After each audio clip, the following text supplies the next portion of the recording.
I'm not in frame. I'm not in frame. Great.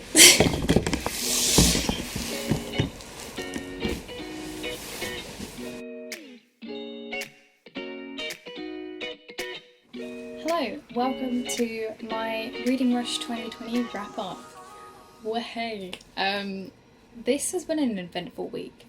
So today is the Monday, so the Monday after the Reading Rush has just finished. It ended yesterday, and I managed to complete 7 books in 7 days. Wahey, woo. I need to edit like cheering sound effects or something in there because it was tough. But yeah, no, I really enjoyed it. It was my first ever Reading Rush. And I'm really glad that I participated and I actually was able to complete it all in the end.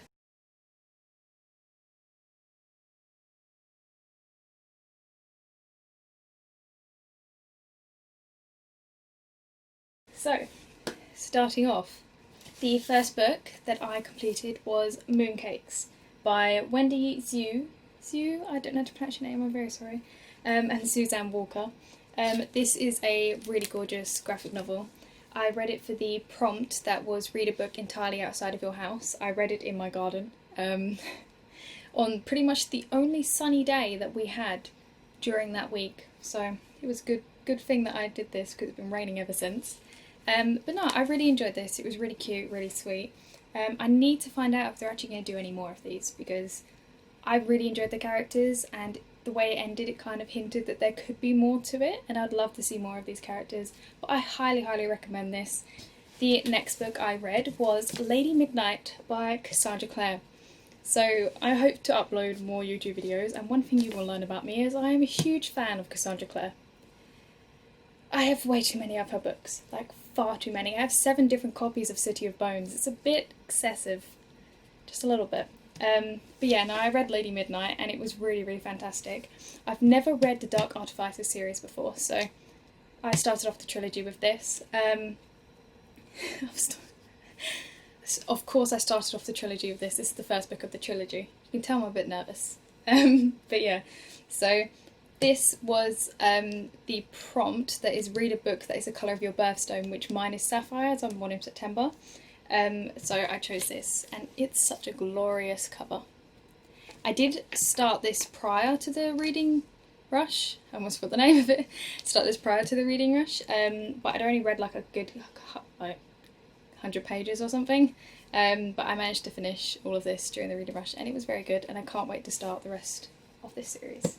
The next book, or books, that I read, they were ebooks. So the next one that I read was Good Girls, Bad Blood. I thought it'd be cool if I put it on the iPad like this because I don't know how to edit in the pictures, and I thought it'd make it easier for me. But this is the sequel to A Good Girl's Guide to Murder by Holly Jackson. It was good. It was enjoyable. However, I did feel like it was a little bit repetitive, and obviously it is a follow-on from A Good Girl's Guide to Murder, but they kind of retold us everything that happened like a refresher, which is good, but I don't like that. I don't like it when they give us refreshers, which I understand, but I like to just be thrown in. But it was really good towards the end. I was really gripped. I do enjoy thriller novels. This was actually the prompt that was read a book from your least read genre, which is like thrillers for me, mystery thrillers.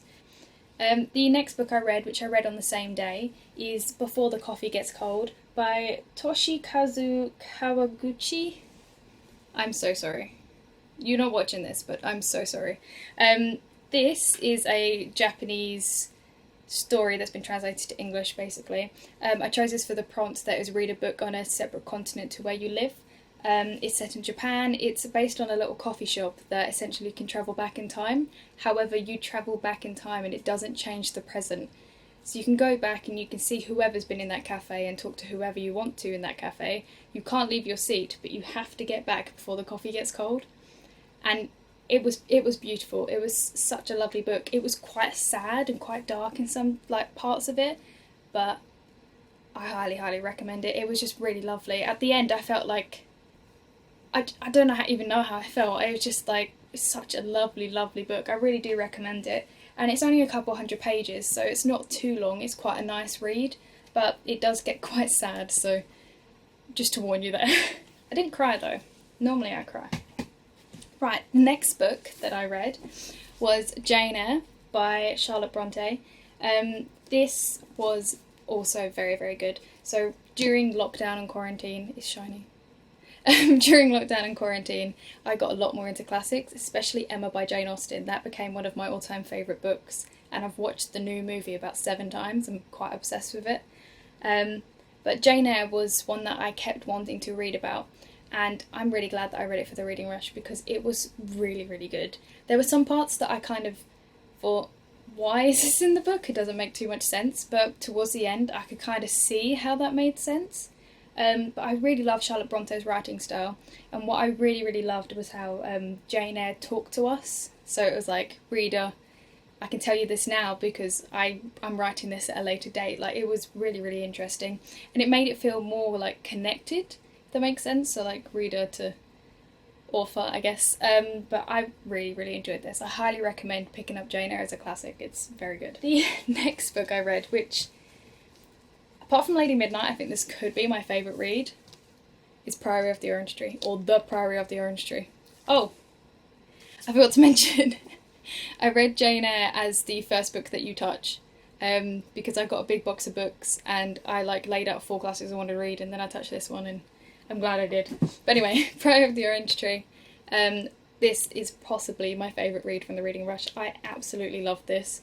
Again, I'd already read like a couple hundred pages when I started reading this for the reading rush, but I pushed through and decided to read more, and it was amazing. Samantha Shannon is a brilliant author. Like, I heard little hype about this, but I didn't know it was going to be this good. I was not expecting this whatsoever. And it is a big book. Like, it's massive. I like comparing it to my head, I don't know why. But this was absolutely amazing. I highly, highly recommend this. It's got dragons, it's got a really beautiful world building, and you get kind of like 3 or 4 separate points of view of different characters in different like places around the world. And they all kind of tie in together towards the end, which I think was just a really lovely touch. And it just made it feel like it's closing together really well. But I do want more with these characters. I want more of this world, and I really do hope that we get like a novella or something to do with some of the characters, because I absolutely fell in love with Iad and Sabran and everyone, and I'd love to know a little bit more about Nicolet Roux's life and Tanne's, and it's such a good book. I kind of want to reread it again, just so I can experience it, like not fresh, but so I can like read about the characters that I learnt to love towards the end and read them from the start and get to know them a little bit better. But this was so good. This was for the prompt that read a book that starts with the word the.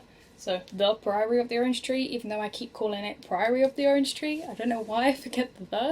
But yeah, this is brilliant. Hands down. Highly recommend. This is also extremely heavy. And then the final book that I read is Good Omens. We could take that. Good Omens by Neil Gaiman and Terry Pratchett. Or Terry Pratchett and Neil Gaiman. I don't know why, but they always seem to flip it. So in the American publication, Neil Gaiman is first. In the UK publication, Terry is first. Either way, I love them both massively. This is the illustrated edition, illustrated by Paul Kidby, with beautiful red sprayed edges. It's the special edition one. It's my dad's, because my dad collects Terry Pratchett and Neil Gaiman books.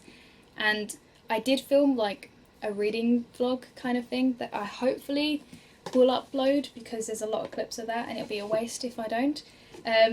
But yeah, hopefully I'll upload that. But I do talk about my dad's love for Terry Pratchett and Neil Gaiman, and I do give a sneak peek of his shelves because he has a lot of books. I mean, I've got over 600 in my room and he's got a lot more in his office.